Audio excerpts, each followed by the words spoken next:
We're live. Alright. Okay. And we're live. So, thanks so much for tuning in, you guys. And for people watching after this, we're going to be doing this on a semi-regular basis. So make sure to tune in next time. So, today, in the first ever pilot spotlight for Drone Racing Academy, we are talking to Headsup FPV. Right here. Two-time multi-GP champion, DRL pilot, and owner of 533 quads, breaker of chains, sorry, I got confused with the long titles. So, you want to tell us a little bit about yourself?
Yeah, saw that too. I tuned you up a little bit on this side as well, so that's hopefully that worked. Keep going.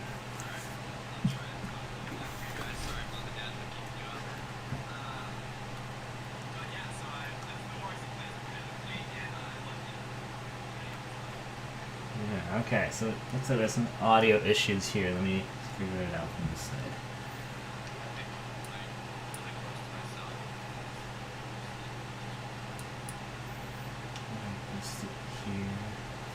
Mic isn't working. I can hear him here. So let's see. It might be a mixing issue on my side. Yeah. So OBS is picking you up in the desktop audio side. Interesting. You haven't used AirPods. Alright. I think it might be a mixing thing. I am turning you up as much as I can. See if I can turn you up on Discord as well. Alright, let's try that. Keep talking. Hello guys, yep, this is Evan Turner, and to tell you about myself. Sorry guys, I'm hearing him very loud now. Are you guys hearing him properly? Let's see. Yeah, let me pull you up on my phone. Just this thing.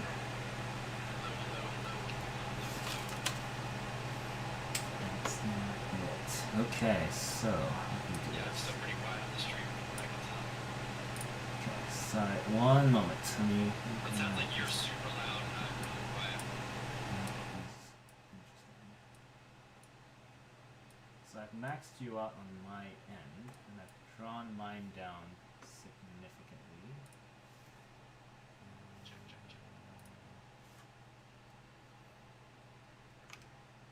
Is it better now?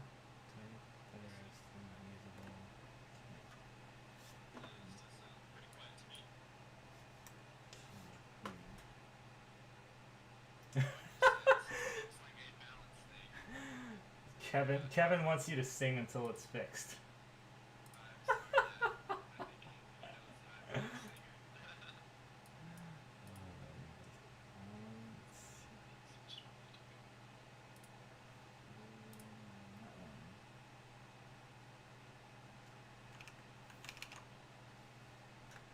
Yeah, I'm gonna pull you up on my phone as we figure this out. Sorry guys, bear with us.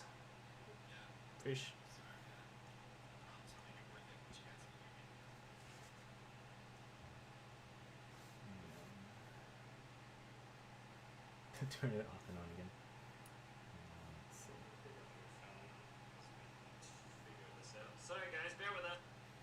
So, My dad says saying I'm a little too loud. For those who don't know, my dad is Kevin Turner in the chat, if you guys can hear me.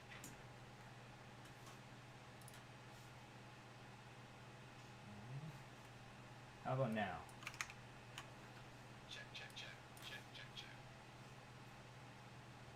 Chat, help us out. Can you guys hear him?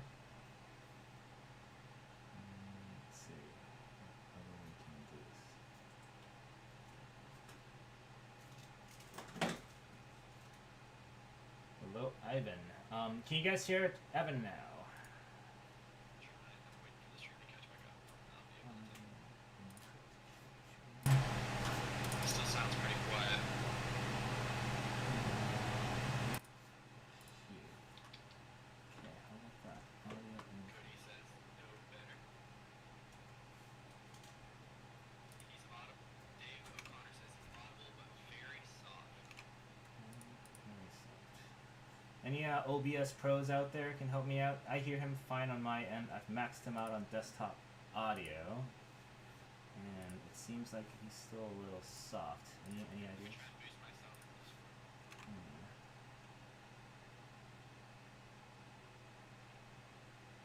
Lots better. Give more of whatever you just did. Whatever you just did, give more of it. Whatever I just did, give more of it. Alright, let's try that. Hello, hello, mic check. Guys, did you guys hear? Dave, yes, my video is, or my audio is great.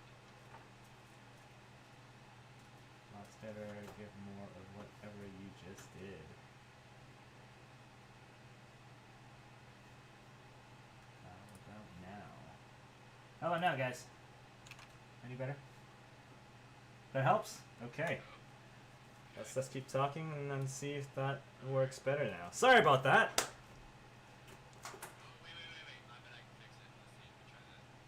You guys hear me better now? Can you hear me? Can you hear me?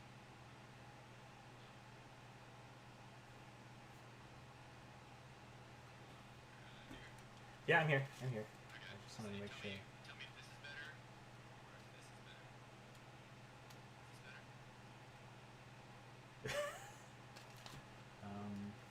Maybe. Is this better? Am I back? Moinkle says no. That is weird. Alright, let me restart the stream and see if that fixes things. So, we'll be right back. Sorry about that. Starting the stream back up. See, desktop audio says you're really loud. What Cody just said in the chat. Cody. Okay, let me see. He said, I'm betting you're not actually streaming audio from Discord into OBS. It's just hearing your headphones or something. Because it sounds like, yeah, you're super loud. Audio device. Okay, let me try that.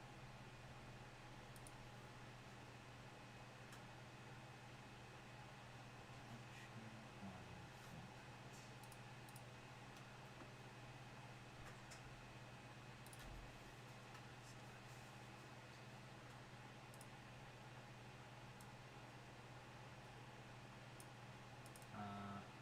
Try talking right now.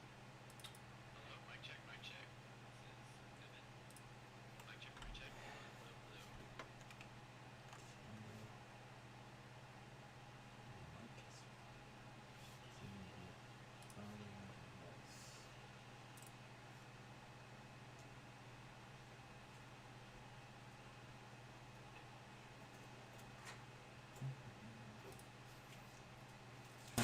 Yes. Dave Connor says on audio input slider up. Yeah, audio input is maxed out. Michael says it's something to do with audio devices as far as like inputs. He says yes, same thing with Cody's saying. Yeah, sorry about that. Audio input is maxed out. I'm trying capturing a different way, maybe. Cody says he was louder for a second.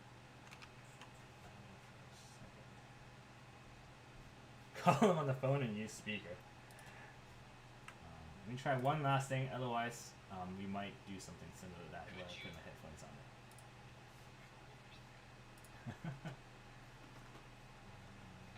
Oh yeah, that's actually a good idea. Share your screen on Discord so that Heart of America's team. Oh, sweet. Okay. Share my screen on Discord. How do I do that? Should be. Yeah, just go back to our Discord call and just click share screen.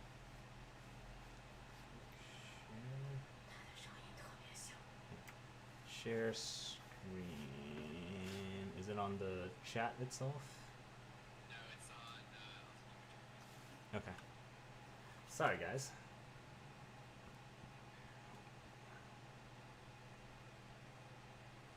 I mean,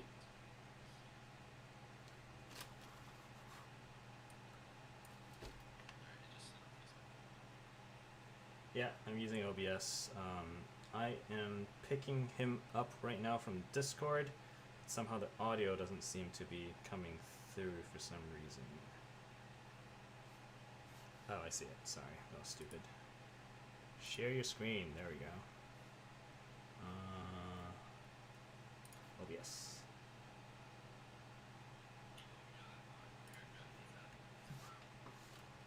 Okay. Can you guys see it?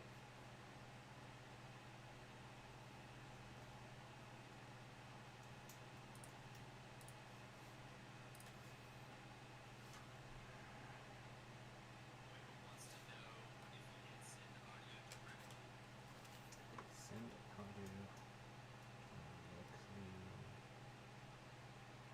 So right now, I think I'm getting Evan from the desktop audio side. Whenever he says something, this part comes up. But somehow, and I've maxed that out, and that doesn't seem to be working. I can always make my headphones really loud and just have my mic pick you up. I'm so sorry, you guys.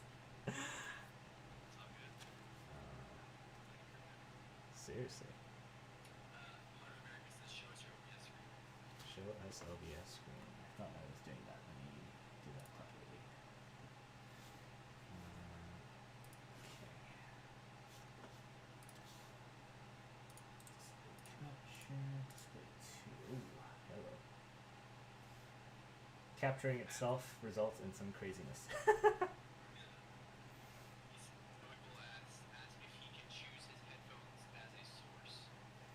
Headphones as a source. So I have an audio input capture here, and my device I've selected what you hear.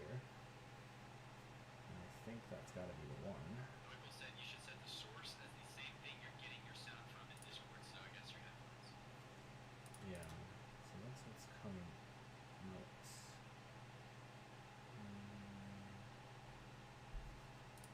Interesting.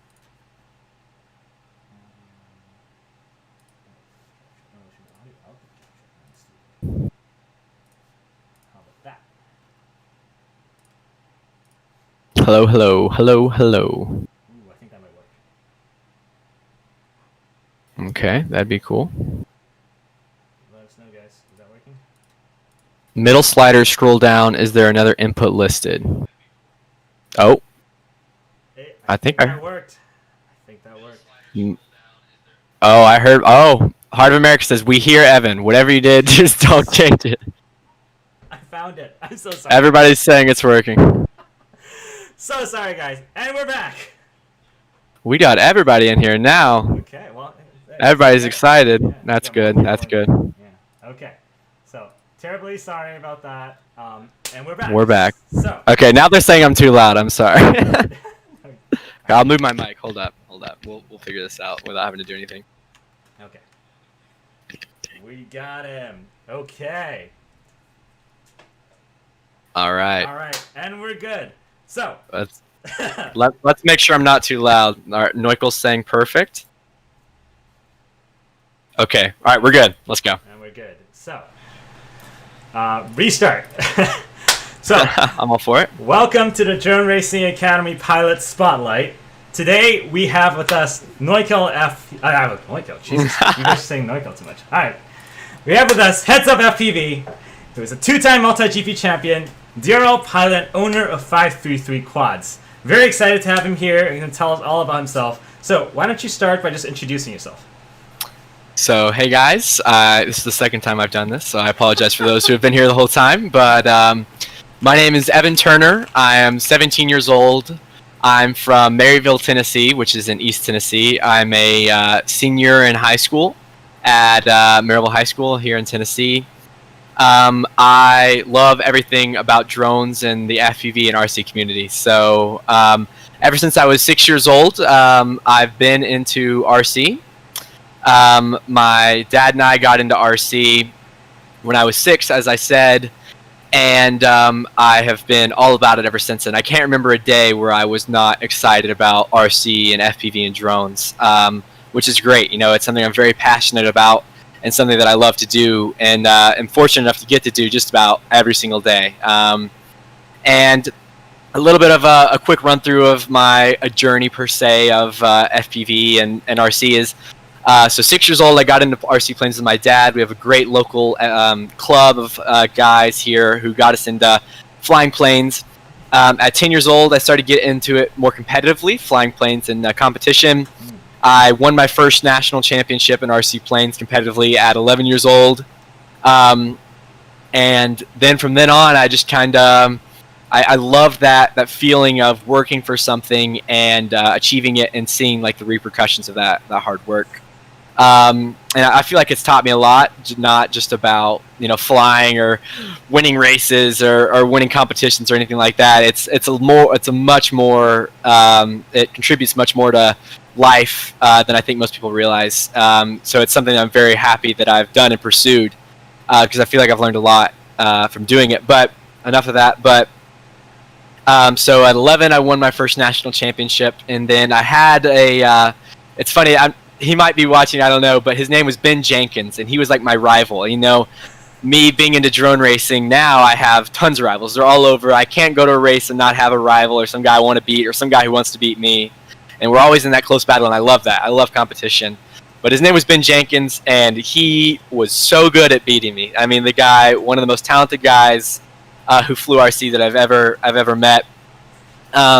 He doesn't fly as much now. He's going on doing bigger and better things. He has a life. He's older than I am, which is really cool. But that getting beat and having that person that you're always pushing to beat and trying to see what they're doing better than you and change how you're doing things to try and fit into what they're doing is something that I have obviously experienced from a very young age. So I won at 11, and then every year we go to competitions and it'd be like we trade every single year.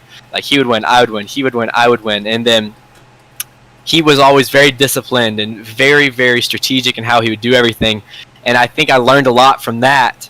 And how I kind of pursued drone racing, because obviously when I was 11, what was that, 6 years ago, drone racing wasn't really a big thing, and everybody started getting into drone racing around the same time. I got into it about 4 or 5 years ago, and so everybody was trying to learn as fast as possible, but I think I was able to kind of apply what I had learned from getting as good as I can in the RC remote control airplane side of things competitively, and apply that to how I was getting into drone racing and trying to get as best as I can, as fast as I could. And I think that was a big advantage I had over some people who just got into drone racing because I saw it on YouTube. And that means I have even more respect for those people. I know Noikal FPV's in this chat, and you know, he's a guy who's come on the scene in less than a year and become insane. You know, I don't think he has any RC background really, but to get to where he is in such a short amount of time is incredible. As I feel that my kind of background in RC airplanes gave me such a huge advantage, and to have those guys catching up and surpassing people like me so quickly is truly amazing, and so awesome to see that people like that can do that. So huge shout out to Noikal and all those guys. You know, Propsicle, so many good guys now just have come from playing video games on their Xbox to becoming some of the best pilots in the world. But yeah, that's kind of my story. Now, as Derek said earlier in the interview, I'm 17. I have won 2 multi-GP national championships. I'm a DRL's newest pilot, or I guess not newest anymore, but I'm DRL's a pilot on the DRL, which is the Drone Racing League, and I am the co-founder and co-CEO of Fly 533 LLC with Armando Gallegos, who's probably in the chat as well. Goes by Mondo, but that's who I am, and we'll go from here. Yeah, that's a very long list of accomplishments for someone so young. That is ridiculous. So big congratulations there. So tell us a little bit about your first win in your RC flying experience. It sounds like that was a big part of your journey into racing, right? So how did that feel? What did you feel at the young age of 11, you said, right? To beat all these adults next to you who've been doing this for years. What was that like? Yeah, so the way I got into that is through it was actually a summer camp. They don't really have it in drone racing right now or yet, but there's actually in the RC competitive scene, there's a summer camp that you go to. It's in Memphis, Tennessee, Toon, Tennessee to be exact, a very small town, and they take some of the best pilots under the age of 18. They bring them to this summer camp, which is on this big sod farm in Toon, Tennessee, and they teach you how to be really good at flying RC airplanes. And I was fortunate enough to get to go to this. It was run by a guy named John Schroeder and his beautiful wife, Tina Schroeder. Unfortunately, John passed away about 2 years ago due to some health complications. But I attribute so much of my success or whatever I've done to him and what he's taught me. It's far more, like I said, than just flying RC airplanes. He taught a lot about how you can work really hard for something, and if you have a passion for it, then you can really, really be successful at it and be not only good at it, but the best at it if you really work at it and you do it in a strategic way. And also, not only that, not just being good at something, but also doing that in a good manner. You wanna be humble. You want to be well liked within the community, and again, that goes not only from FPV or not only from owning a business or anything like that, but just in life and wanting to just be the best person you can. And I think that shows a lot of what he's taught me. Now it's run by a guy by the name of David Mosier, who's a amazing pilot, known to be one of the best in the world for flying RC airplanes, and he now runs the camp. So I learned a lot there. Me being 11 years old, I was one of the youngest people at this camp. And I remember being 11. We had to weed eat the fence line, and I have nightmares about this fence line. I've gone back to this camp several times, or many times a year. I've been going since I was 11, and I still go every summer and as much as I can. Now being 17, and this fence line. I remember being a little 11-year-old, never weed eated before in my life. Probably couldn't use a hammer or anything like that. My dad will say I still don't know how to use a hammer. He's lying, I swear. But I just had to get the weed eater and go learn how to weed eat. Being 11, I could barely hold the thing. It was like twice as tall as I was, and just something like that. It wasn't easy, and I was a little kid. I was expected to act as if I was older, and I wasn't. I was 11-year-olds hanging out. I was an 11-year-old hanging out with 18-year-olds, 17-year-olds, and obviously that bit of maturity you get between 11 and 18 is huge. So I feel like that was a lot of how I have kind of grown up, is kind of being put in a setting where you're expected to act older and you're expected to act mature and be polite at the manners. Like, we have to make our bed every morning. We have all these responsibilities, and mowing the grass. I mean, it's a sod farm. There's so much grass to mow, you wouldn't believe it. And making sure the pool's clean and all this stuff. And I attribute a lot of that, not just to me being whatever I am in drone racing or FPV, but to what the person I am today. And I think that's more important than any of this drone racing stuff that I've ever done. So that is kind of my journey. But yeah, winning that first event was huge. And again, it was kind of that first realization to me that working hard and being passionate about something can get you really, really far in life. And that a win just shows you that that's the kind of the epitome of all that. It kind of flashes before your eyes as you win. I've said that in past interviews. When you win a race, it's like or when I've won races in the past, it's like a flash of all the hard work you put into it. It'll kind of come across, and it really it makes. Who cares what anybody else thinks? But deep down inside yourself, it feels really good. That knows you worked hard for something and you earned it. You weren't given it. You worked hard and you earned it yourself. Because at the end of the day, it's just who crosses that finish line first. So it doesn't matter what you look like. what you ate for breakfast that morning or how big your bank account is. It's just who gets across that finish line first. That's right. The great equalizer. Well, so that's some really good advice you gave there. You know, being humble, but at the same time being very passionate about what you're trying to do, right? And I think really that epitomizes who you are, right? We can definitely see the passion you have for drone racing, especially in DRL, where you get really fired up. But you're also a very gracious winner, and you're very humble. So, like, I think that is very, very good advice, and we can all learn from that. So that's a very interesting background on how you got started there. Do you remember what was your first racing quad? Trip down a memory lane. Yeah, my first racing quad was built by my good friend Sam Pancratz. He built this quad. It was a ZMR 250. It had a Sunny Sky 2203, I think 2300 kV motors on it. It was run on 3-cell, I think. 3-cell. Definitely 3-cell. I remember going to 4-cell was like a rocket ship. I loved it. And then my second one was like, so I'm still a huge fan of like Mr. Steele. Everybody loves Mr. Steele. Loved Mr. Steele. He was like one of the first guys in FPV that really kind of stood out and made a name for himself. And I still to this day respect so highly of what he's done. I know some people might have a problem with him for things he said or done over the years, but at the end of the day, if you just look at what he's done with FPV and turned it into a job and a full-time thing for him, it's really incredible that he's turned a funny personality into a pretty much funny personality and some good piloting skills into a career. So I still was a huge fan of him, and he was flying, your Impulse RC Alien, and then I was a huge fan of Schizo, who I still am a fan of. So I had some Schizo. There were the ceramic bearing motors from Lumineer. I don't know if you remember those. They're purple. And then I had the full KISS ESC setup. And I don't know. It was just kind of like the hype back then. There's still hype in everything FPV all the time.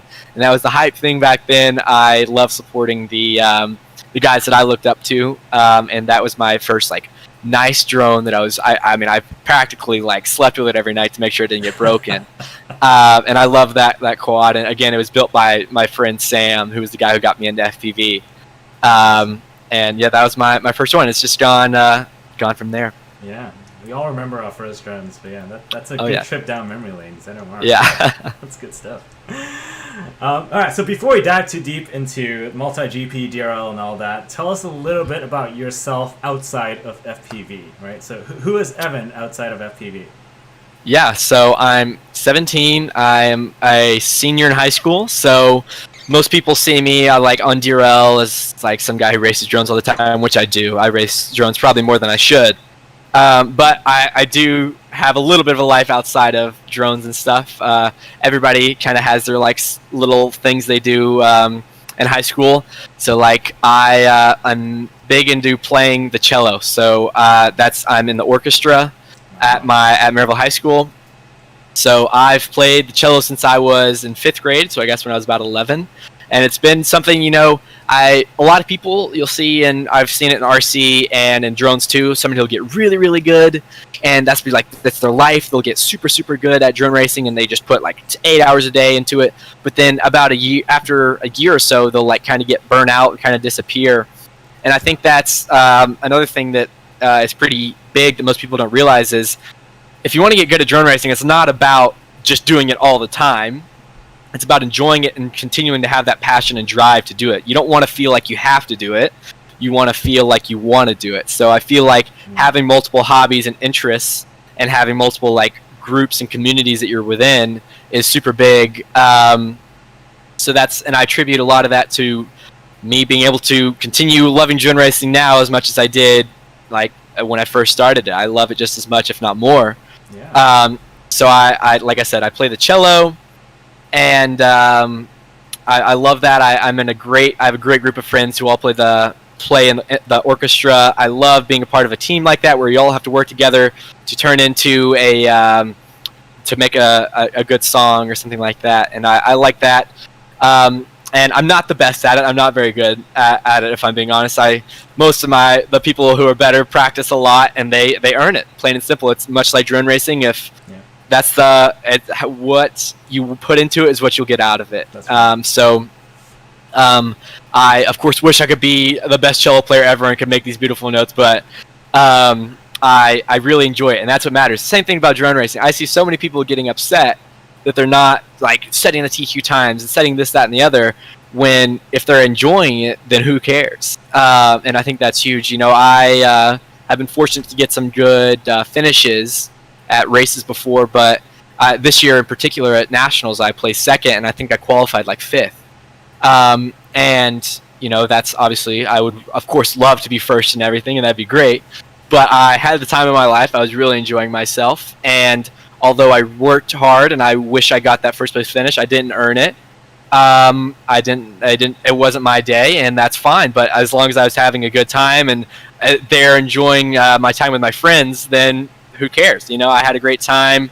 And I think that's huge. Having just hobbies that you enjoy, you don't push too much to like feel like you have to. I mean, drone racing literally is my full-time job, and I don't feel like I have to train at all. I just I train when I want to, and that I feel that training when I want to will make me progress twice as fast if I train when I have to.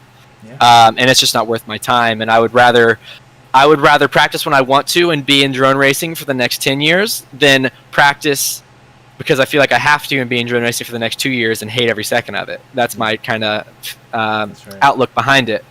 And that, again, it same thing for life. If you want to go into college or do whatever and you want to work on that as hard as you can and you want to be a doctor because you're going to make all this money but you don't enjoy going to any of those classes, then I just don't. I wish you the best, but it's going to be very difficult for you to go to work every single day and be happy with your decision. So I think finding a passion and just doing that because you want to do it it's super big. And finding that passion is difficult for some people, myself included.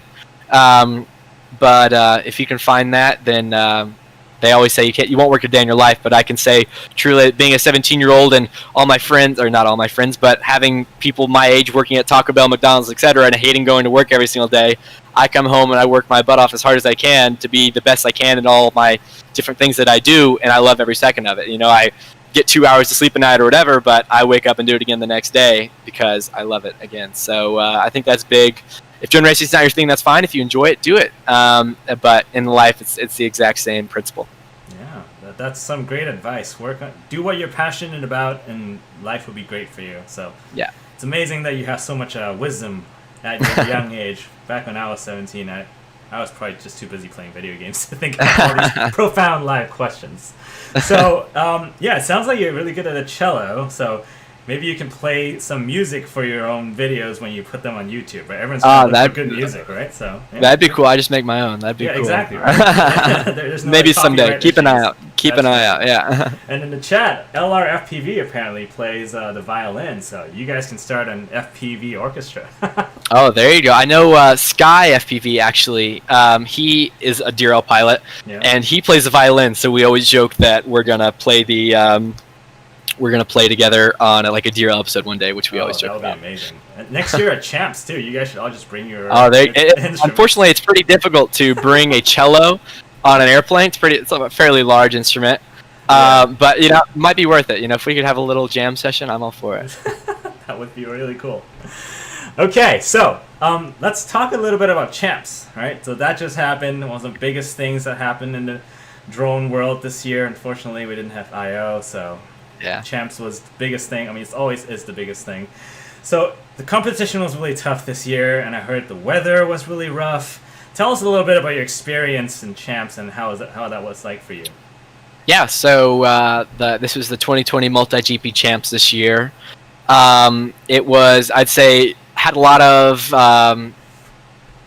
hype around it just because it was one of the bigger events this year. Being that we, unfortunately, due to COVID, of course, haven't been able to have that many events. There haven't been the big international events everyone always hears about, etc. And so the nationals this year, they were able to, and I'll props to Multigp for making it happen. Ended up being a very big race that was had a lot of attention brought to it. So yes, in the 2018 and 2019, I was fortunate enough to win Multigp. So I had some, I don't know, intention put on me for this year. Nobody's ever won 3 years in a row or 3 years ever. Yeah. After winning last year, 2019, I got the DRL contract, which was huge. Very big deal for me personally. Of course, it was a huge surprise for me, as I didn't know I was ever going to be a DRL pilot until I was at least 18 because of the age restrictions. And then, like, at Champs, they lowered the age restriction to 16. Like, this big crazy thing, you know. But I went from not thinking I'd ever be on DRL to being on DRL like 2 days later was huge. And, of course, if I'm going to do something like DRL and be on NBC and compete with the best, I'm going to not take it lightly. So I trained really hard for DRL, and I continue to. We're in the middle of the season right now. I think we're 6 races deep. Have 10 races left to go. That's a big deal. DRL's like the premier drone racing league. It's with all professional pilots, and competing on that was a very big deal to me, and I'm very happy to be in the position I am today. So I worked very, very hard, and I continue to work very hard doing DRL. It was a bit of a risk for me to go to Multigp and take my, I guess, vision off of DRL. So I had about a month because I wanted to consolidate my time away from DRL to as small of a time as I could. So I took about a month before Champs and worked as hard as I could to get good at 5-inch again and Multigp, etc. And I worked really hard. Came in super rusty. You know, I took some videos. Most people don't know this, but I have a whole list of videos of like my first day training, second day training, all trying to progress. And I think that's a big thing in drone racing is to kind of track your progression, not track how. I should, but not track how fast somebody else is or how fast you are compared to them, but how fast you are compared to yourself yesterday. It's always about being better than yourself yesterday. So I tracked that, and I tried to just get as good as I can, get back to as close to what I was before in 5-inch as I could. And I worked really hard. I got as close as I could. I trained with Chief Alex Campbell, and the weeks leading up to Champs, and I got as good as I thought I could get, or at being with the short amount of training time. Obviously, people like Noikle, Propsicle, Fat Kid, all those guys, they worked super, super hard, flying tons of batteries per day, getting their quads all dialed in that they've flown forever. And they, like, as I said before, earlier in the interview, if you work for something, you can get it, you know, and they put in the work big time. And they succeeded. They all came from, I think if you tracked, and what I'd love to know is if you tracked progression of finishes. So like someone like Noikle, I think he came like between 10th and 16th last year, coming up all the way up to 4th. That's a huge jump because most people don't realize, but in drone racing, it's relatively the gap between, say, 100 and 10th is relatively small. Like you can get in between there pretty quickly with some effort and some like mental, like knowing how to kind of run a race, etc. But going from 10th to 1st is extremely difficult. The last 1% in anything that you do will always be so difficult. And seeing someone like Noikle and Propsicle, etc., go up that 1% in less than a year so quickly is incredible. So I went into qualifying. I had some rough qualifying. I again had a lot of per se attention, or I don't know, people were watching and I could feel it, but I like that. It's cool. And I'm in that position, and I'm very lucky to be there, so I can't complain about it. So I was trying as hard as I could to do well in qualifying. I think I came out in 5th or 6th ish. The previ's 2 years I was the top qualifier, so that was definitely it was difficult to come from there. I wasn't. Yeah, it was difficult. I hadn't been in that kind of situation in the past couple years, so it was a learning point for me for sure. Because learning is huge. If you're not succeeding, then you definitely should be learning on what you're not succeeding in, and then you can succeed off of that. So just trying to learn from my mistakes and being put in that unique opportunity of being qualified 5th, and not everyone's like, oh, what are his lines? What are his lines? They're looking at the top qualifiers lines, the second qualifiers lines, etc. Not being in that position, it's different. Yeah. So I think we had 2 days of qualifying. I wasn't feeling too hot. I had the wind, as looks like Jonathan Crum he's saying in the chat that there was a lot of wind, and that is true. It was very difficult to adapt to. Some pilots were better than others at adapting to it. It was impressive, very impressive how some guys were so good at it. Come finals day, I was going in. I was in a bit of a rough bracket for sure. The lower you qualify, of course, the more difficult it will be to move up the bracket, etc. Yep. And I qualified 5th, had a good first bracket, got it in, was able to win, and I needed that confidence bad. I was low on confidence for sure. Coming out of qualifying, I was having problems finishing heats. I felt like it just wasn't clicking. Okay, and I know what it feels like when it's clicking to me, and it just wasn't there. But come that first heat of brackets, it clicked immediately. Something about it, being under the lights, having the pressure, having the stream on, kind of feeling all the chatter behind you, like, oh, let's watch him, let's watch blah, blah, blah, it really kind of, I thrived off of it, per se. And I find that a lot. I try to, yeah. And I think that's big, is never shy away from pressure. And that, again, doesn't go towards just drone racing, but you should never shy away from pressure in doing anything. If you are an amazing speaker in your bedroom but can't speak in front of your class, then who cares? Nobody's going to care. But so being able to take that pressure, utilize it to your advantage when other people are going to be struggling with it is huge. So I was under the pressure. I felt like I was clicking when other people were not. And that was big. So I won that first bracket race. I had the confidence. Everybody was excited, which I was happy about. And then, it's that first bracket race kind of sets the tone for the rest. Going into bracket race 2, I was immediately up against Neukel, who was the top qualifier. Very tough. And he had the Ironman clause. So racing strategy 101, take away the Ironman clause early.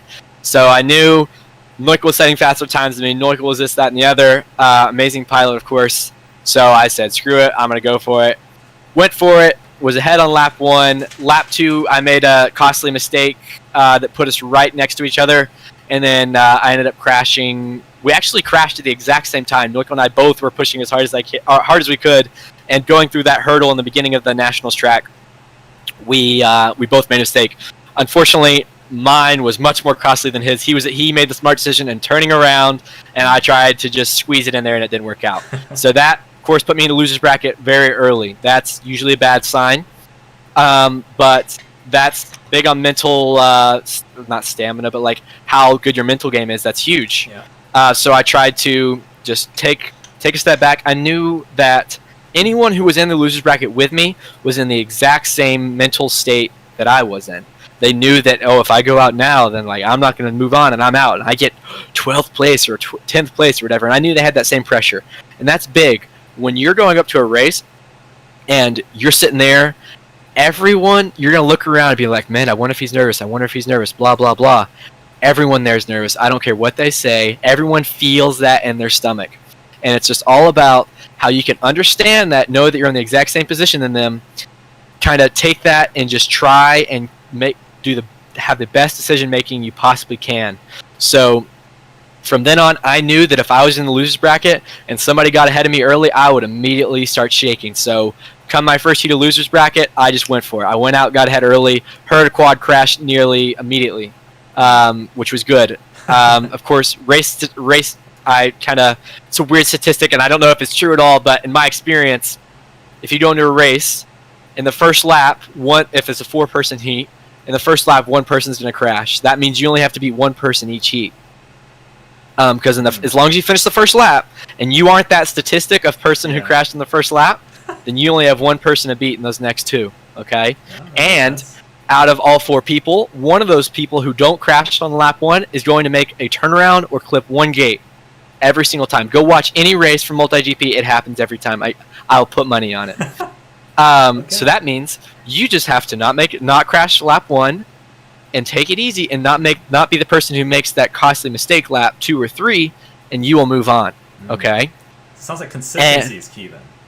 Yeah, I mean, yeah, of course, consistency is key, but that's how I think of it, and I think a lot of people struggle with that and try and think, oh, I just need to win the race. Well, if you kind of compartmentalize not only each race leading up to the finals, but each lap, then I think that's huge. So that's kind of my mental. I know a lot of people ask me about my mental game and stuff. Yeah. That is how I think about it. So I won that bracket race. I won the next one, and then it was getting into where you can't go into one of these next heats without being against a top 5 guy in the nation. Okay, and these guys were all insane, and everyone there, and there were plenty of guys in each heat who were faster than me, but just going into each heat, knowing that they're all just as scared as you is huge, and you can kind of thrive off that if you kind of understand it, and just kind of seeing how nervous they are, trying to come off as confident and not nervous. That just makes them even more nervous, you know. Yeah. Sorry, I was reading the chat. Fat Kid went from 24th to 1st. Last year, 2019, Fat Kid had some unluckiness in the brackets, but he won this year, of course. You know, congrats to Fat Kid, killed it, of course. And I'd say that probably best improvement from the out of all the guys in the top 16 from 24th to 1st. So, of course, props to Fat Kid on the win, and seeing that improvement is impressive. But back to what I was saying, just trying to have that mental game over guys. I'm fortunate to have been in drone racing previously, and kind of have that experience over people. Been in this situation before, and I was able to make it to finals. Now come finals, everyone wanted to win. Of course, there was a little debacle with one of the pilots getting DQ'd for not landing in the landing zone. We'll keep it short and simple with that. Didn't land in the landing zone and got disqualified. So Soren was able to make it in to the finals, which is kind of crazy to think about, you know. So Soren was in the last semifinal heat in the losers bracket with me. He had some mistakes. Soren's known for consistency, and I got first in the heat. Said pilot got second in the heat, and then Soren got third. And then that pilot didn't, but Soren finished. Okay, he was that guy who didn't crash on lap 1. He might have made a mistake to lap 2 or 3, but he finished. That's very important for the rest of the story. Got third. Okay, that's a big deal. Whatever. He got 5th. That's fine. He was happy, I'm sure. 24th to 5th. That's a big deal. Yeah. But said pilot didn't land in the landing zone and got disqualified, which means that Soren was brought into the finals. Okay, that's crazy. That's like never happened, especially or that I know of in drone racing, where a guy is taken out, moves on to finals, and he's taken out because he didn't do something right, and then the guy from 5th gets brought in. So Soren's already the underdog, big underdog. But going to heat 1, the wind is howling at this point. Everybody crashes in like the first or second lap except Soren and Fat Kid, and he won the heat. He was like the only guy who finished. I think I got second just because I went the farthest, and that was race strategy 101. You know, I have continued to give myself crap for doing that, but he won that first heat easy peasy. He wasn't going faster than anyone, but he knew they didn't have to go faster than anyone. So he took that first heat with ease. Okay, and so heat 2, I was like, because it's Chase CA, so you have to win twice to be the winner. Yep. So heat 2, I was like, okay. I knew that Neukel was under pressure, and I knew that Engineer, who was the third guy, also felt under pressure. And I knew everybody's going to go for it, but again, I knew that everybody was under that same exact mindset. They're nervous. They know, oh, if Soren wins this next heat, he's going to win. But I was just like, and this is a quote from Alex Campbell. He said, it's either going to happen or it's not going to happen, okay? So I just told myself that. I went, it happened, and I won the second heat. I was very excited. I was super happy to even win a heat in finals. Is huge, you know. To not, even if you don't win or if you get dead last in the scoring, to win a heat finals of the Multigp champs is huge. So I'm very, very grateful to do that. Come heat 3, I knew that if you think about who needs to push as you go throughout a Chase CAs, whoever's winning, whoever's had a win, is definitely not going to push as hard as the guys who don't have a win. Because the guys who don't have a win know if they don't win, and one of the other guys who has a win does win, then they lost. It's over. So I knew that Noikul and Pat were going to be pushing. A big part, you can't win a race you don't finish, so I was going to try and get out ahead of them, get in their head, get them to crash out early. End goal was I would win, of course. But it didn't work out in my favor. You know, I clipped a gate, went out, had some bent props, etc. Was able to get back up, finish third in the heat. Oh, I say that, but this goes on to the story. So I finished third in the heat. Everybody thinks I get third. But Noikul wins, okay? Noikul wins the heat. That's a big deal. That means that we're going on to the 4th round of chases, which is sick. That's awesome. We love seeing that racing. And then there was like this, Joe Scully came over the mic saying like, oh, well, we're going to have to do a review. And because somebody might not have gone through the gate right, and it was actually first and second that they were reviewing because Soren and Noikul both made mistakes, and they thought that one of them or both of them maybe went through a gate wrong, which would disqualify them. And they reviewed Soren first. He was fine and dandy. Then they had to review Noikul. And Noikul was the TQ. Or not, he was the TQ. But he won that heat. Yep. And if he gets disqualified, that means Soren wins. And since Soren already has a win, then he wins the race because that's his 2 wins. So they reviewed Noikul's things. His flight. We were all plugged up, ready to go. And then they said, "Guys, you want to plug your quads?" And we kind of sat, and there was like the chatter in the back in the race ops, I'm sure. And they came over the mic saying that Noikul was disqualified for going through a gate backwards. He didn't like fly the track wrong. He actually clipped a gate and then trying to get back because, of course, if you guys have ever been in a race and you clip a gate, you want to get to the next gate as fast as possible so you don't lose. So Noikul clipped a gate, and it was a finals heat that he knew he needed to win, so he tried to get back into it immediately. And in the process of, he was discombobulated, of course. If you've ever crashed a drone, you'll know that it's very discombobulated or disorienting. Yeah, totally. And so he tried to get back in the that gate. He ended up going through one backwards, which disqualified him, unfortunately. And Soren wins. So that was a crazy final. We didn't have a final. Well, we didn't know we were having the final race. We technically did. And, you know, again, that's so a big shout out to Soren for being consistent, having good decision-making in finals, knowing that he didn't have to win every single race, especially after winning the first one. And it ended up playing in his favor. It was his day. He played the game. You know, that's huge. They always say don't hate the player, hate the game. And Soren played the game as it was supposed to be played, as it was built to be played around the rules. And so that was huge for Soren. He did what a lot of people struggle in, and that's staying consistent, knowing they don't have to be first in every race.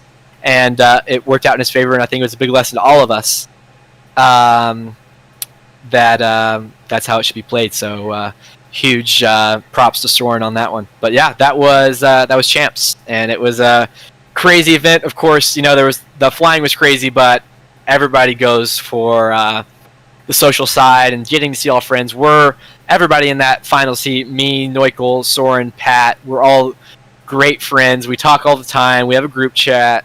You know, everybody's in that scene is big friends, and that's as everyone knows, that's a big part of why FPV is so awesome, and in my eyes and multiple people's eyes, is the community. So to be able to go out, compete with your friends like that, but still be good friends after that is huge. So that's nationals and my perspective from it.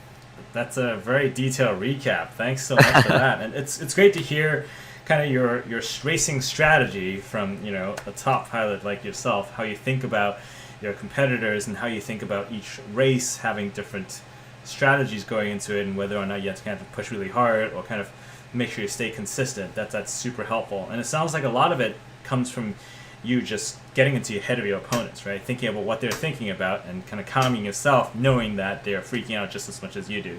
So I think that's really great advice that we can all take away from that. So look out next year. I think everyone's going to be thinking about everybody else. That's good. I mean, the end goal is everybody. I want everybody to be as good as they can be. I of course want to do as best I can, and if I can help somebody improve, then I'm happy to. And if they beat me because of it, then they're better than me. That's fine. But as long as they, I I've, like I said, have been fortunate to have had all this experience in drone racing and competition in the past, but if I can help somebody get from point A to point B faster because they've heard this tip that somehow helps them improve, then I'm happy to do that. That's a great mentality. So, to wrap up the champs section, looking forward to 2021. What do you have planned for next year for IO and champs? Are you going to do anything differently? What can we expect you to bring next year?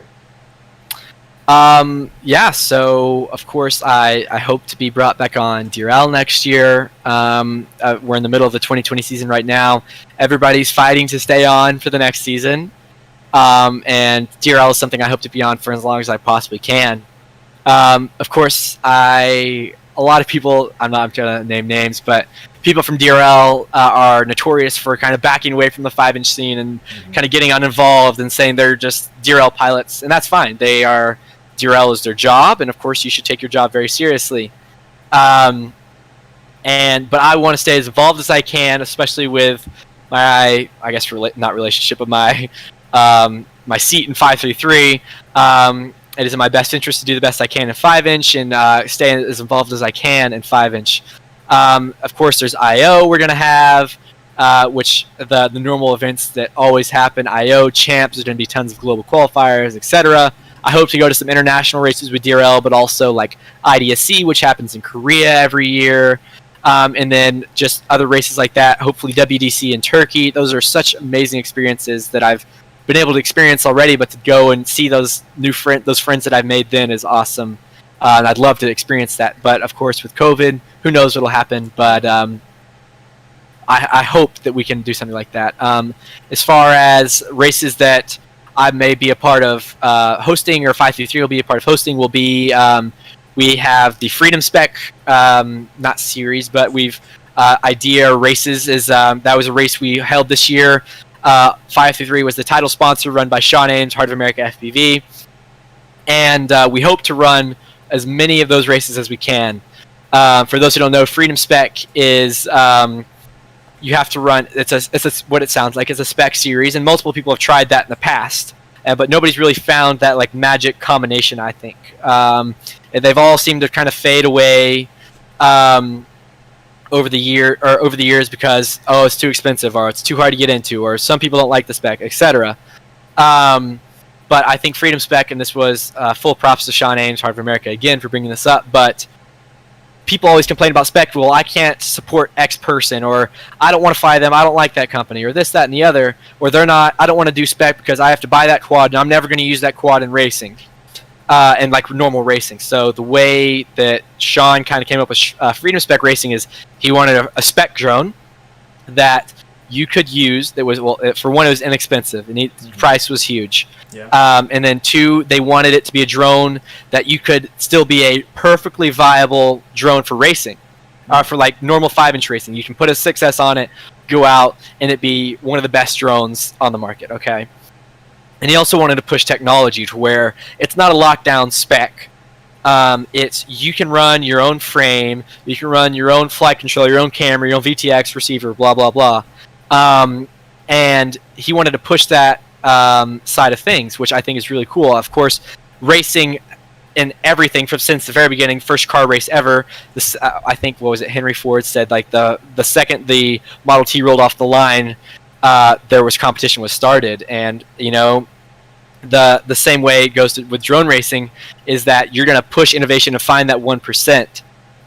And so what they do is, or what Freedom Spec is you have to run, I have a motor sitting on my desk that shows something.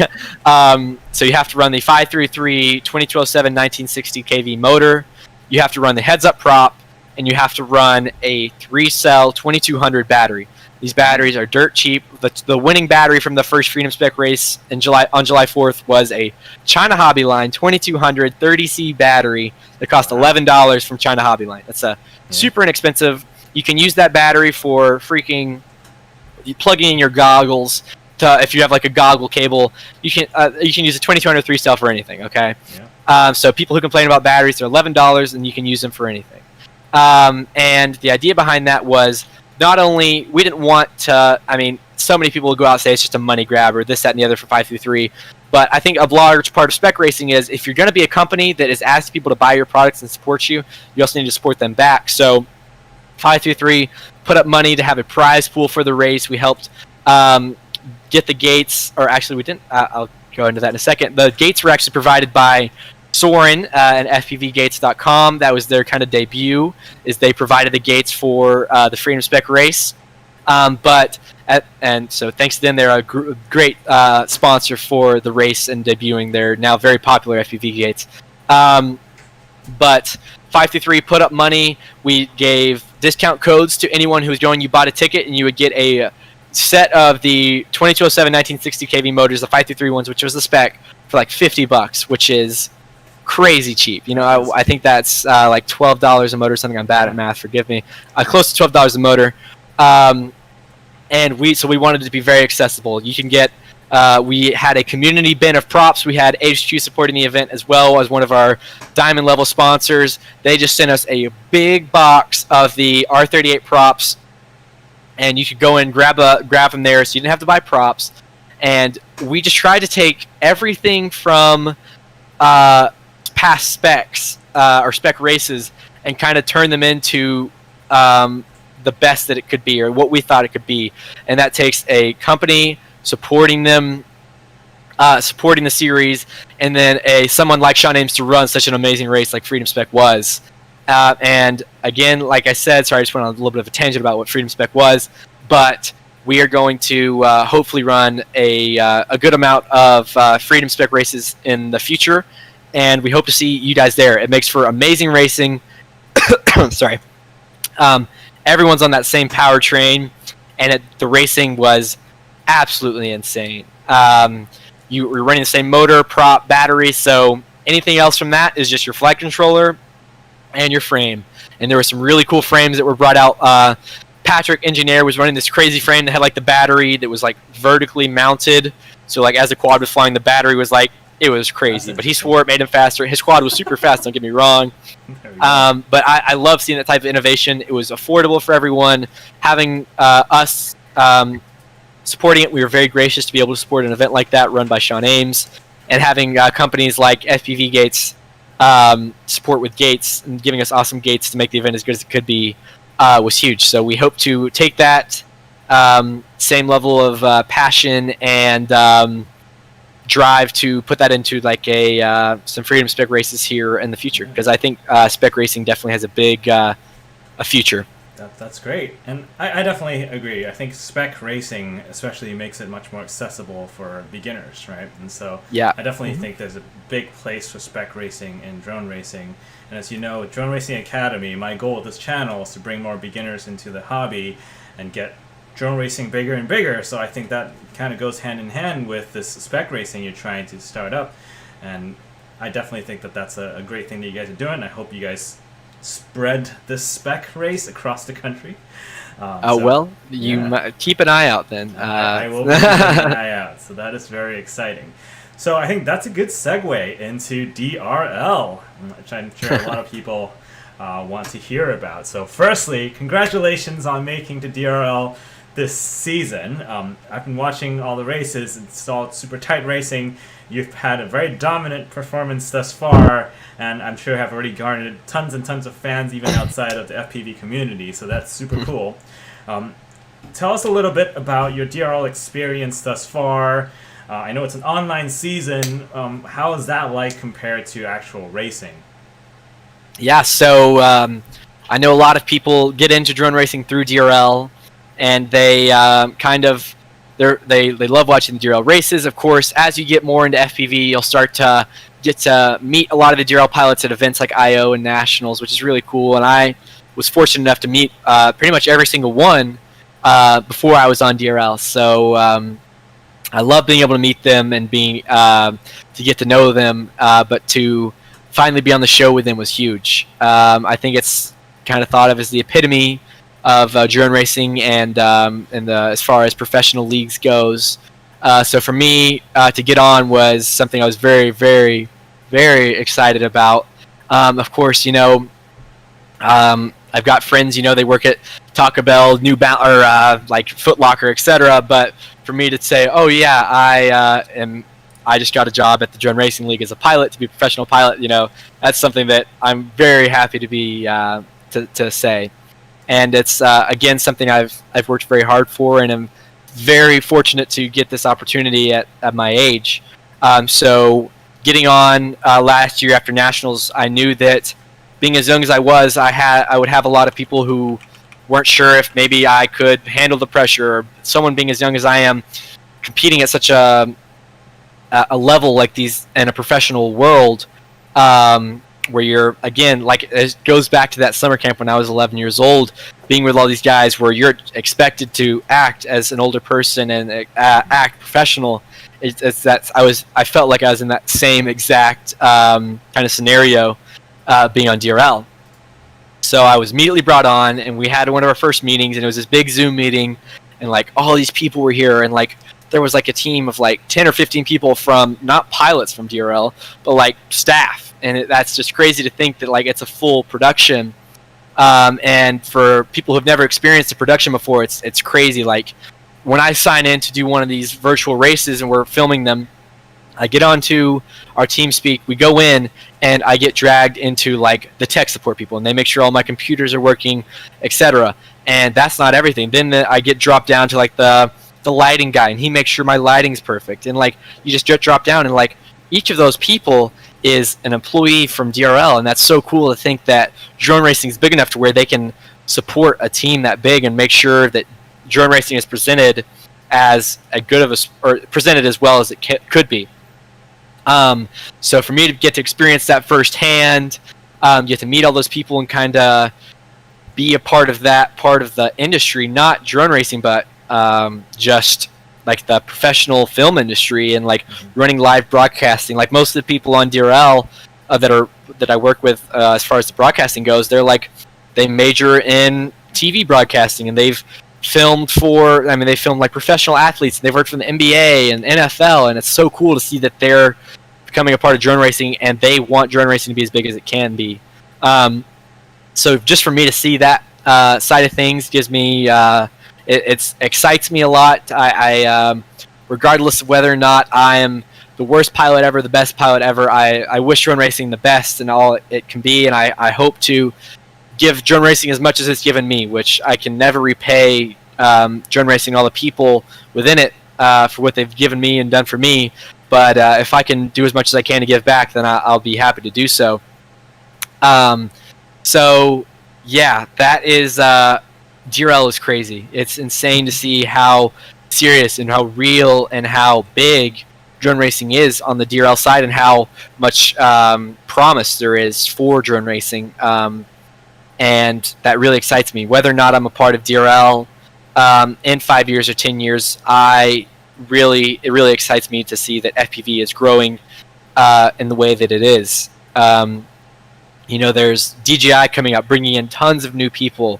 DRL getting bigger and bigger every year, being on NBC Sports, and some weekends being on NBC, which is millions of not customers, but viewers, and that's crazy that it's being put in the eyes of so many people. So I'm just ecstatic to be a part of that and have that opportunity, and I hope to make the best of that. So yes, I've been very fortunate in the first few races to do well, but as I said, if I'm going to have this opportunity at my age, when a lot of people are doubting me and what I might be capable of being young and not having the experience other pilots do, I worked as hard as I can. I continue to work as hard as I can to prove those people wrong, and prove that it doesn't matter that you're 17, and it doesn't matter that you're not as experienced as everyone, but it just matters that if you think about things in a systematic way and you just kind of learn from your mistakes, you don't get upset by your mistakes, you don't get upset from losing, but you take that as a learning experience, that you can, the possibilities are endless. And that's kind of been my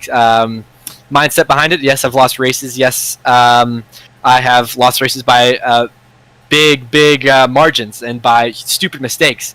But as long as you learn from those and apply that to future endeavors, then you can get pretty much wherever you want to be in my experience. You've been dropping a lot of life advice on us. I feel like this should be on TED Talk or something. You can start a self-help channel. That's some really good advice there. So the DRL, have you had much time to fly the DRL Racer, the actual Racer quad itself? How is that different from a 5-inch?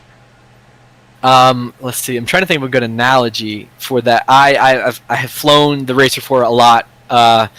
Of course, none of us knew at the beginning of this year that COVID was going to be what it was. And unfortunately, it has canceled a lot of not only DRL events, but events from around the world.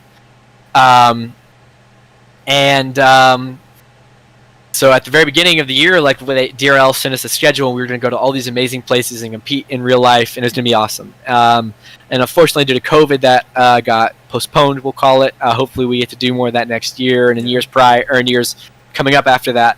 But I flew a lot of the Racer 4 leading up to it getting put to all virtual. It is an amazing machine, really. It's not the fastest drone in the world, etc. It's not the most. I mean, it's not built to be durable or anything crazy like that you would see in like a consumer world where you're trying to build the lightest, fastest, strongest drone that costs $4 or something. I mean, that's not their. They're wanting something that looks cool, sounds cool, and flies good, that can be used well in a professional sense. It needs to be reliable for them to where they can put out a drone and know that it's going to work each heat. And sorry, I was just reading Leviathan's comment about the 533 motors. I appreciate that, Leviathan. Yeah, so it's a really an incredible machine. So it's running these big, I think, what are they, like 2810 or 2510? I think that's what they are, 2510 motors. Wow. So there are these big motors and 7-inch props. They have all these LEDs on them, running a 5-cell 2300 battery, and you can fly at full throttle for pretty much like 2 minutes, which is really fun coming from a 5-inch quad. And I mean, if you want to experience it, and I know it's going to sound like a sellout thing to say, but as much as I've flown the DRL Racer 4 and as much as I've flown the DRL Sim, if you want to fly them and like really get to know what it feels like, I swear, go on the DRL Sim, and it's incredibly accurate. I think that's so coming from flying the DRL Sim as much as, or not the DRL Sim, but the Racer 4 as much as I had, to going into the Sim, I think honestly it was a relatively seamless transition. And I think that goes a lot to show of what DRL's done with their simulator and how well they were able to kind of merge the real life and simulator side of things. So that's a really cool thing that I was excited for. And that's not just for the COVID season, or I guess I shouldn't call it that, but the virtual season. But that just goes to show that like training for me in next year and years after that I can practice on the Sim, and that can be viable like practice for going out and being ready for a DRL race in person.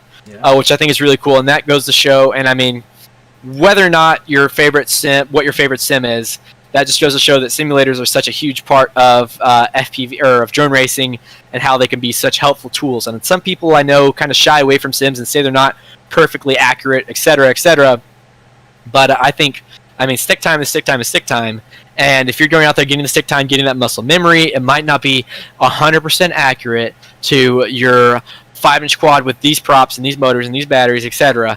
But I think just getting out, flying with people on the Sim, getting in racing leagues that are on various simulators, that's great practice for you flying in real life. And if you don't have a great community of pilots flying around you that are all racing all the time, then you can get on a Sim and practice with somebody in Korea, or practice with somebody like that's sitting 5 feet away from you.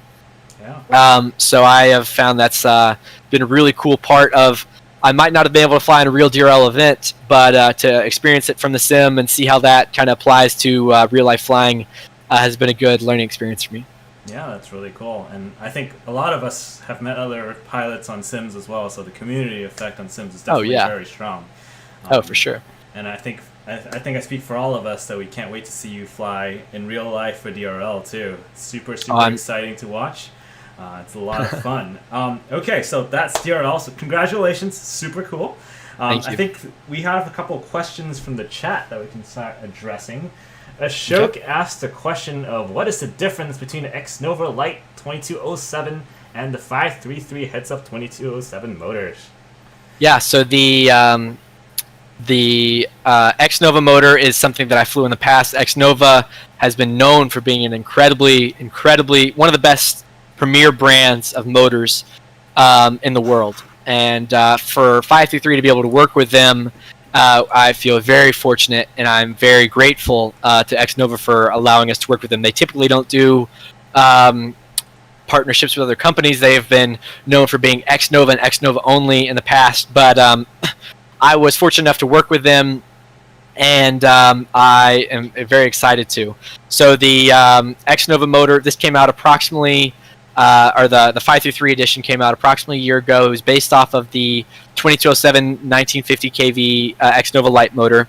I wanted to do my own bell design. You know, as any kid in FPV, you know, having your own product just sounds so cool, like the Headsup motor, or, you know, I'm very happy to have done that. But like, I mean, like, there's the Vanover motor, like Min-Chan has 3 versions of his motor now, and every like kid in FPV, I feel like, kind of dreams of that. So for me, this was a big thing. You know, starting 533 was one thing, but to be able to be in a position to put my name on a motor and develop it, I was very excited for. So I found my manufacturer, which was Xnova. There's plenty of motor manufacturers out there, but I was very fortunate to get my top pick being Xnova, and they've done some amazing things. They have they're known from the heli world for being some of the best, or RC helicopter, known for being some of the best motors out there, and to work with them again is very happy. So the difference is that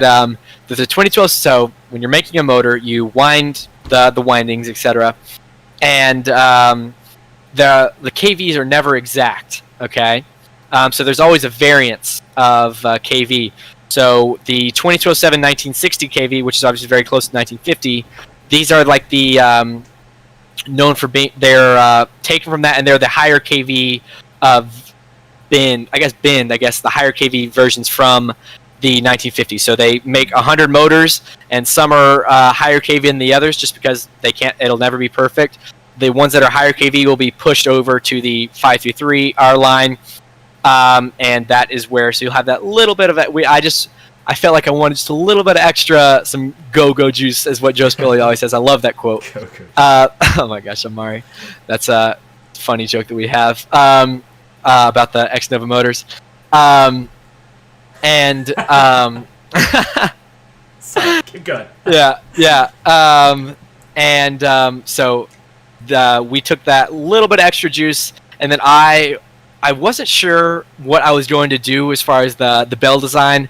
I have thought about motors in the past, like, man, what would be cool? And I've like sit there and drawn on like a paper napkin of what I thought would be cool. But I don't think I've ever told anybody this on a live stream, at least, is that I actually saw a BMW in a Buffalo Wild Wings parking lot in Alabama with these rims on them, with rims that look just like this. And I'll get a little bit closer. It won't focus, but there you go. There we go. Yeah. So I loved that, and I wanted to be two-tone. Of course, 533 is known for being that teal. Let's see, I got my phone case here. The teal and white and black.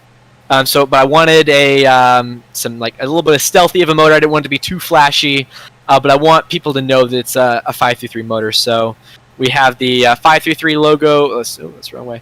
533 logo. We have my logo, which is HeadsupFPV. FPV. And then that's it. I didn't want anything else on the motor, or on the bell. I wanted to be very clean and sleek. And as Leviathan said earlier in the stream, that looking good is huge. We finally were able to lock down this beautiful blue color that I'm very excited about.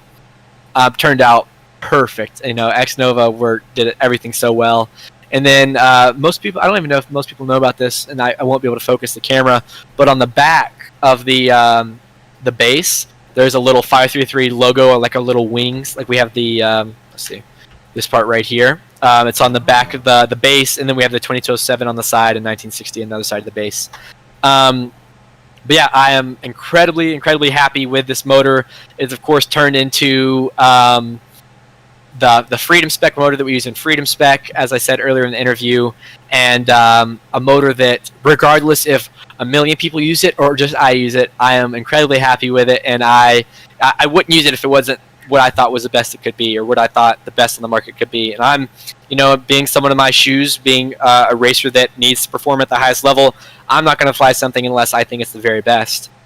So I've continued to try motors after this, and I still just find this motor at home, and I'm used to it. It's light, it's durable, and 533 tries to be a company that is happy to support our customers to make it worth their time, because if you're willing to support us, and then we're going to try our best to support you the best we can, and running Freedom Spec races, putting money on the line for those races. And of course, if you ever have an issue, we try and be real people, myself included. I mean, most people don't know. I'd say 70% of the time you message 533 support, you're going to be talking to me. I'll sit here on my phone and I will take. I mean, I can answer a support question right now on the stream. And most people don't realize that, I would say. But Armando and I both we're trying to be very involved in the community, and that's just that was one of our biggest goals. We wanted to create a company with people that are within the industry, that will support the industry, because we want the industry to be the best it can be. And although that might not mean we're making the best profits out of anyone, but if we're able to support the industry and help grow it, then that's the end goal. That's the big goal that we want to try and do. That's great, yeah, because I think that's really important as well, that people see that you support the community, and I think that's a big reason why it's grown so much and it's so popular now. And just having good customer service is a big part of it too. And I actually tested some of his Headsup motors on a blind test, a 3-way blind test on my channel, and it came out really, really well. So if you're interested, you can check that out, and I hope to do more detailed testing on it. But from my first initial impression, those motors were great. So that's great to hear. Yeah, it's really good. And that was a blind test too. I didn't even know what I was flying. So. Yeah, that test was really interesting. That was super cool. That is definitely a fun test that we did. Max Miller in the chat says that you better have those rims in your car. Yeah, I was typing in the chat just now. I drive a Ford Escape, which is like your classic mom car. Like, I look like I'm about to take like 3 kids to soccer practice every day when I drive this thing. And I'm not sure if they make rims that look like this for a Ford Escape, but I mean, that might be worth getting some custom ones made. Who knows? But I think that's a funny comment from him. Yeah, those are some really cool looking rims. So I think that's a good segue of a 533. I think you've told us quite a lot about what 533 is all about and what you guys are trying to do in the industry. Tell us a little bit about how you started it. It's very interesting how at such a young age you're starting your own company already. So I'm sure a lot of us are curious about that. Yeah, so I'm still not exactly sure how I ended up where I am. It seems I actually do remember kind of how it started. So for those who don't know, I never really had a kind of that drive to start a business. I never was something as a kid that I wanted to do, or I never thought it would be something that I would do. But long story short, I was getting to the position, or getting to the point in my drone racing career, if you want to call it that, where some companies were wanting to make some products with utilizing my name, and like make a heads-up motor, a heads-up frame, heads-up whatever. And I was actually in Turkey, WDC Turkey, which was a big race there, and we had this frame design that Armando and I worked on. Armando and I's relationship started actually through I was practicing for, we'll call it another race league, and Multigp at the same time, and I couldn't manage all my quads at once, and Armando was ended up being the person who was building and maintaining my fleet of quads for all these races that I was doing at the time. I actually went homeschooled for a semester to go to all these races, and I was of course staying super busy, and Armando was the one building my quads. So Armando, I talked to him a little bit here and there, and we kind of just out of nowhere, he said that he'd been wanting to work on a frame for a while, and he thought it might be cool to work on a frame with me and kind of help make a frame exactly how I want it. And I thought that was really cool. I'd worked on frames in the past, or kind of worked with other companies in the past, but none of them ever came to be like the heads-up frame or anything like that. And at the end of the day, now I'm very happy that I did that, or I didn't go there, I guess you could say. Now, patience, trying to stay patient with that until it felt right. But Armando started working on this frame. He had some obviously very unique ideas. I got to stop reading Amari's comments to make me crack up.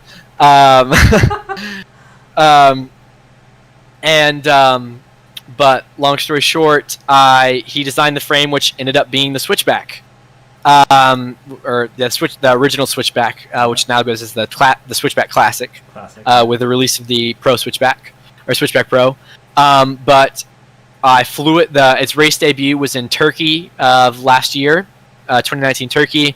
I believe I got fourth in that race, but I was a top qualifier and I had some good heats going up all the way into the finals where I ran into some problems.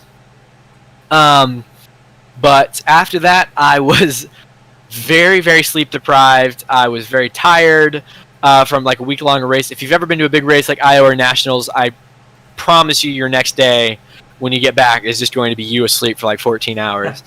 So I was trying to stay awake, of course, traveling alone.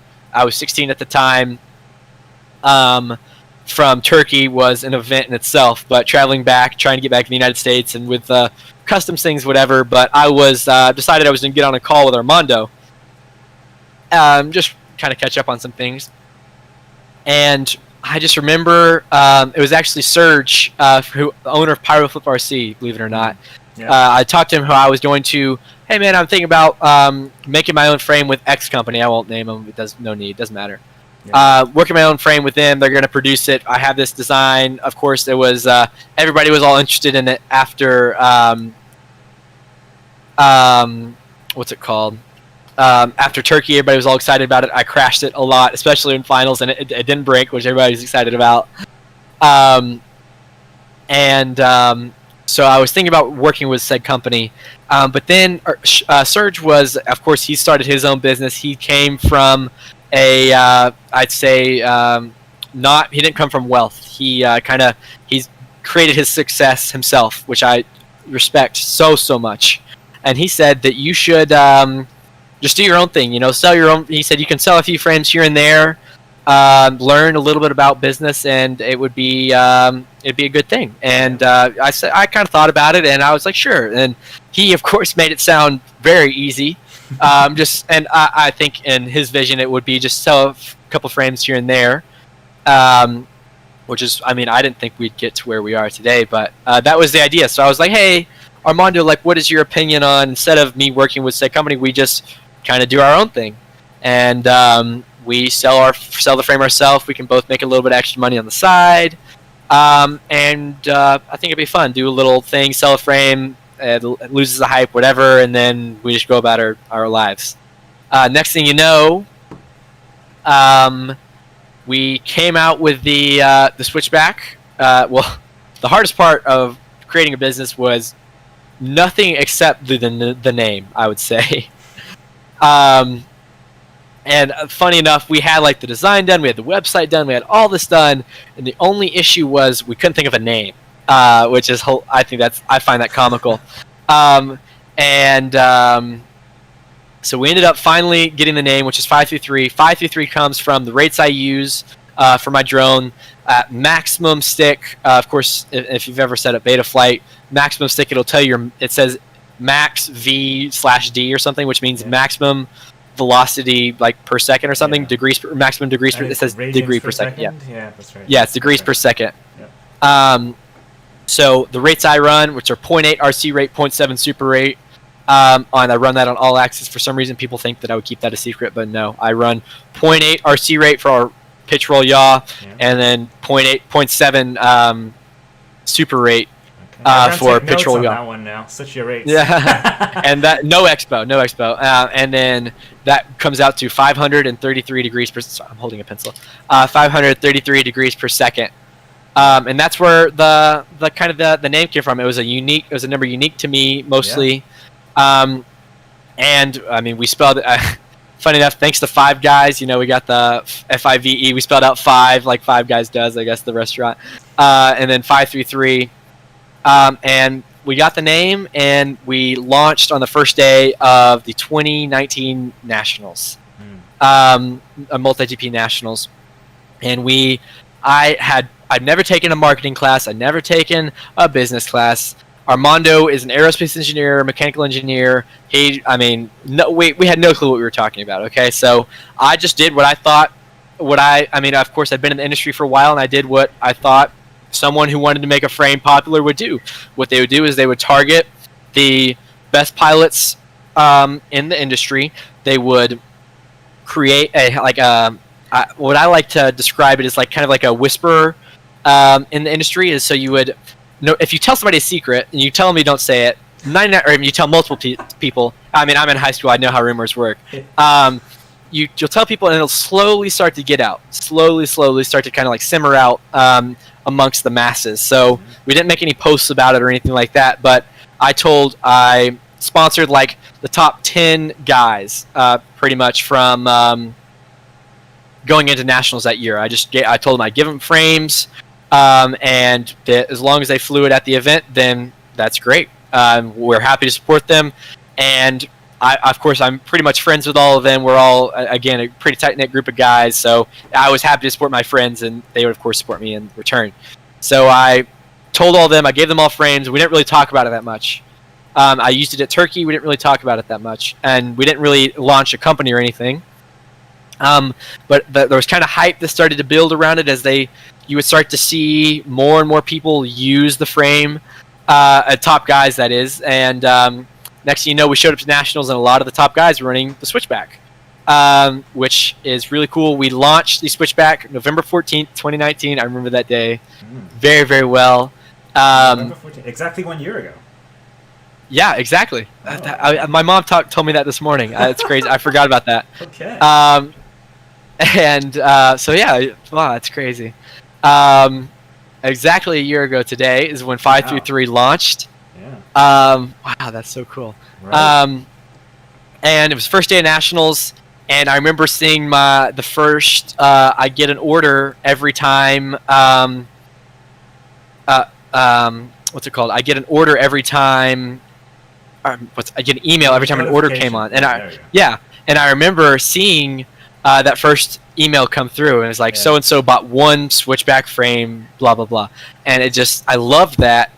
And it wasn't that the money or any quantitative value or anything, but just seeing that somebody was willing to support you because they feel like you have a good product, and I liked that, and I liked having a community that ended up. I mean, 533 has a good community of people around it now.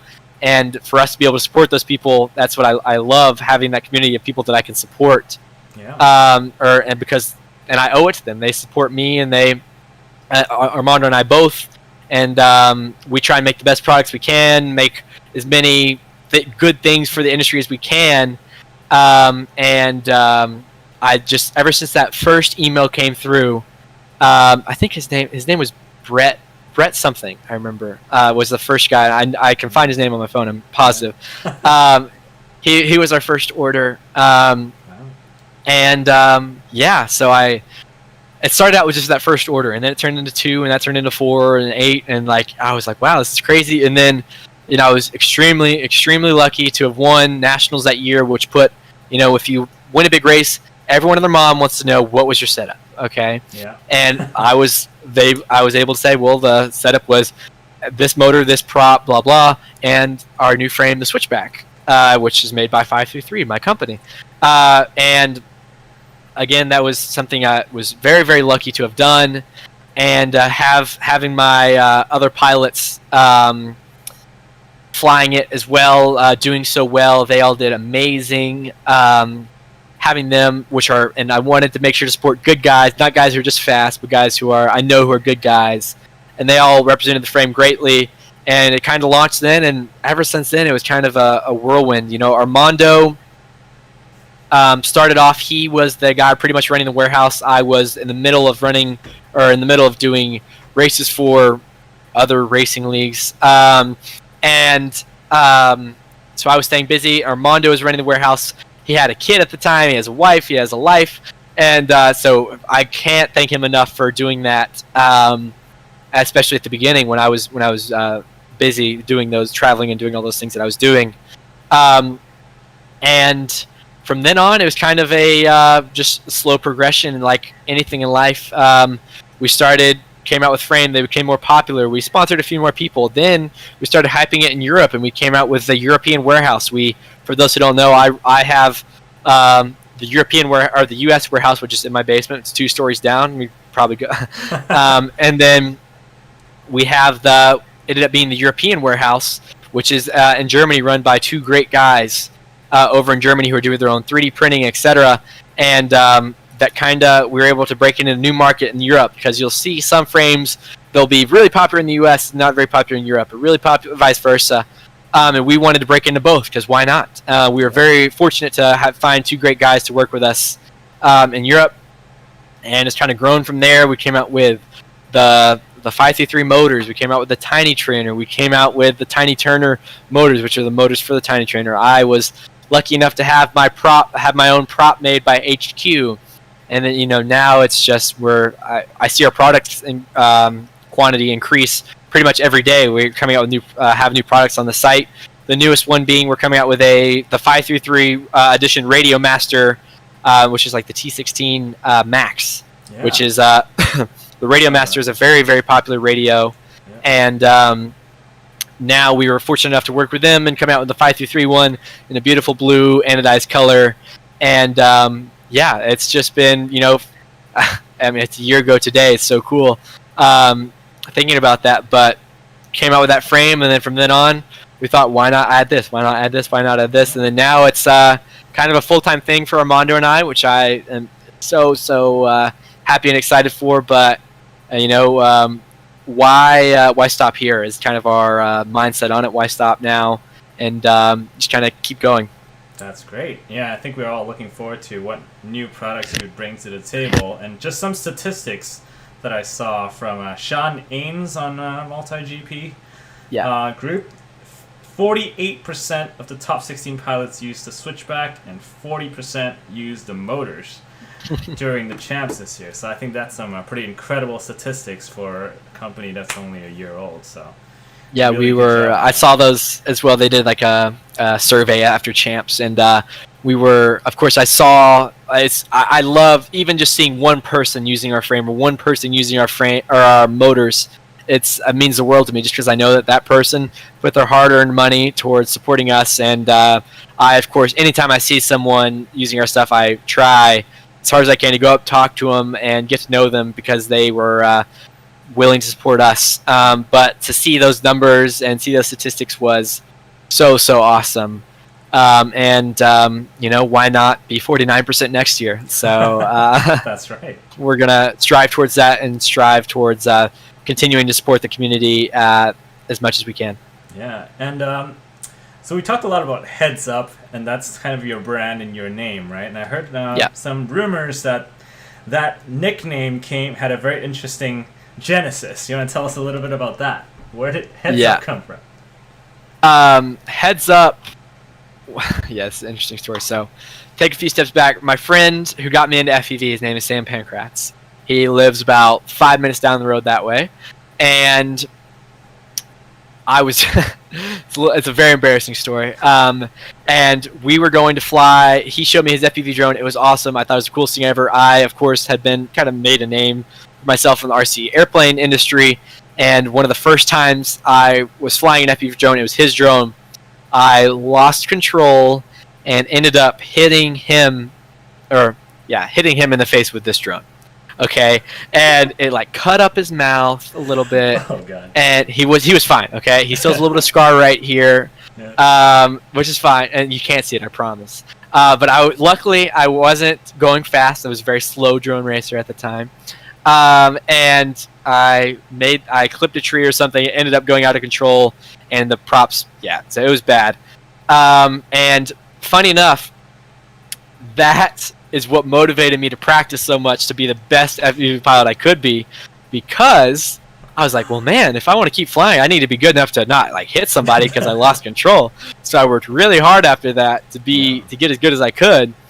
And then I think, because it was at an event, an airplane event, and a year after that day, I ended up winning my first drone race at that exact same event, which is the Drone All, which is held in South Carolina every single year. It's it is the largest RC event in the world, and they had a drone race there that year. And a year prior to that is when I hit him in the face, and the year after that, I worked as hard as I could so that I could be good enough just to not hit somebody, just to be in control.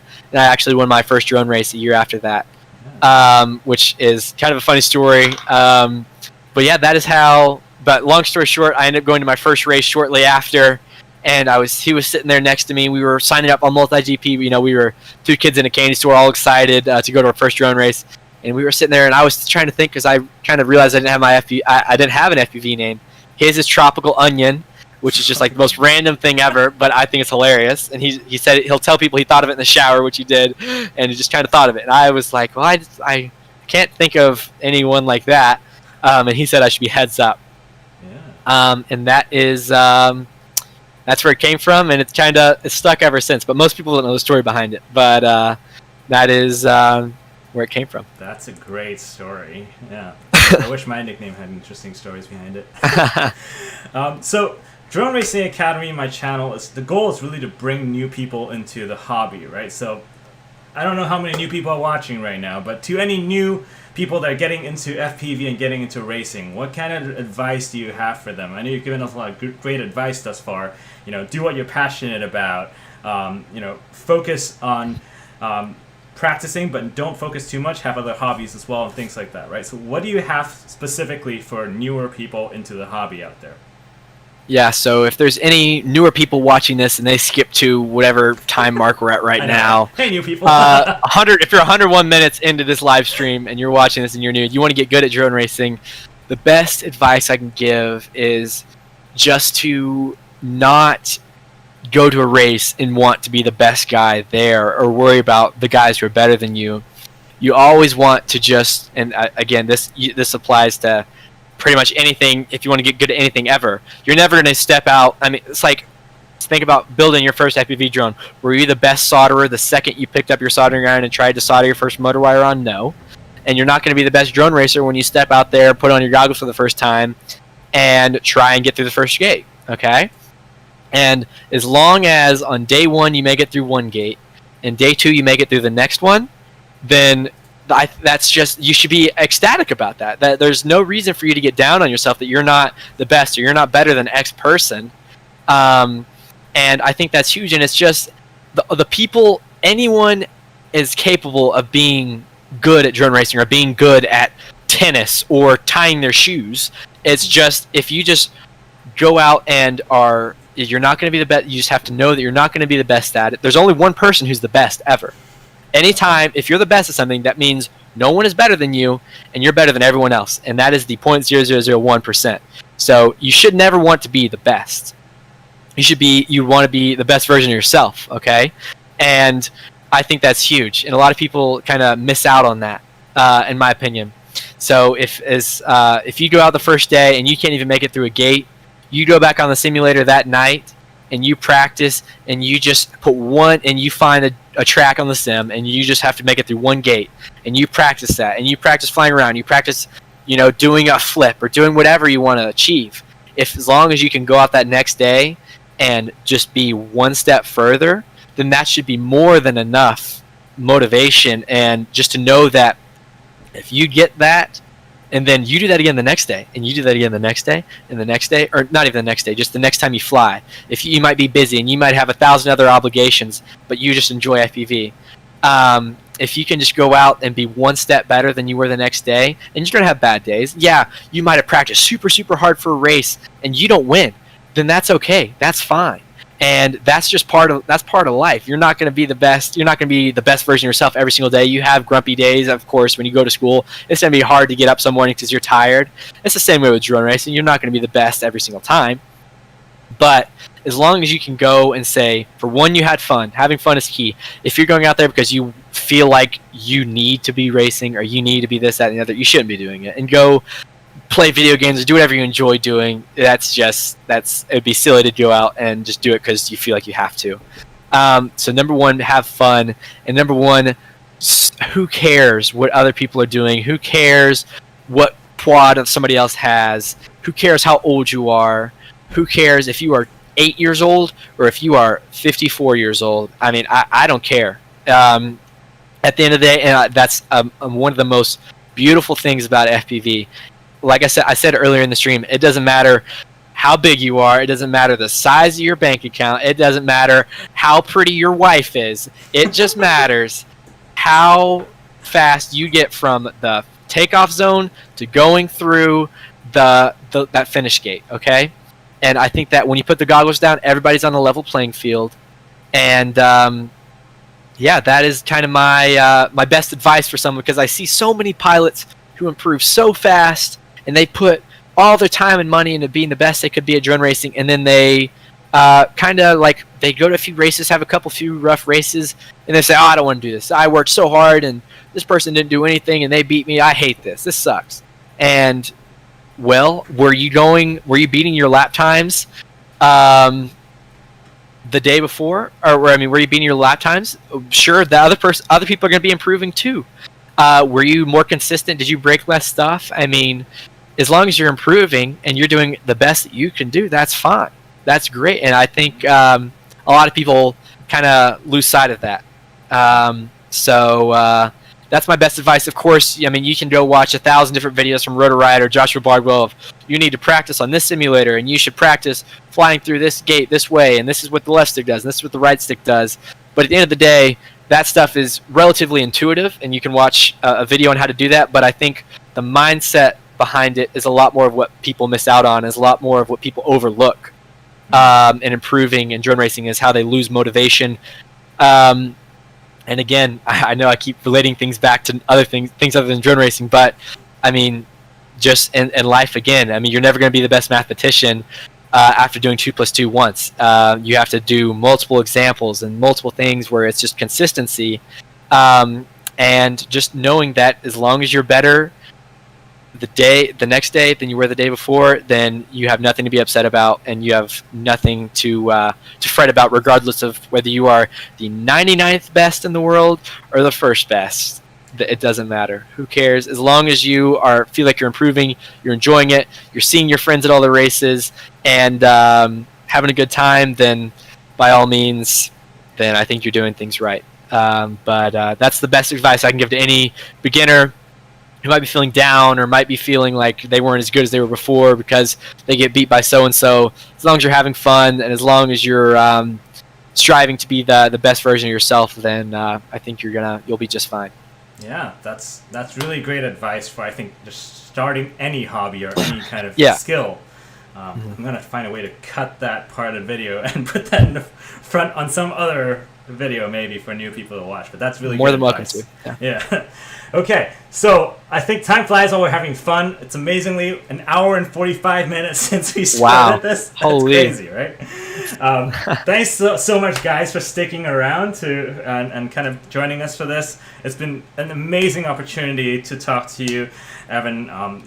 Big fan of you in both DRL and Multigp. So it's a dream to get to talk to you this way. So thank you so much for spending so much time talking to me. So guys, check out 533. Check out his latest products. I've tried his motors, really, really good, and I hopefully try his frame as well. But it's really good stuff, guys. Check it out. This has been Drone Racing Academy. I'm Damon FPV. Check out my channel. Please subscribe as well. I'm trying to get more videos to get people into the hobby. So if you know new people, they can check this video. They can check this series out as well. So, thanks so much. It's been an hour and 48 minutes now, so we'll say goodbye to you guys. Hopefully we'll have you back on the channel in the future. I'm sure people will have more questions for you going forward, so maybe we'll have to do this again a second time. Yeah, I'm happy to. Yeah, thank you for the invitation, and thank you for all the people who watched. It has been, I've had fun, and it might be 1 a.m., but it was worth it. Oh my god. So best of luck in DRL. I hope you continue to do really, really well, and we expect great things from you for next year. Thank you, guys. Thanks, guys.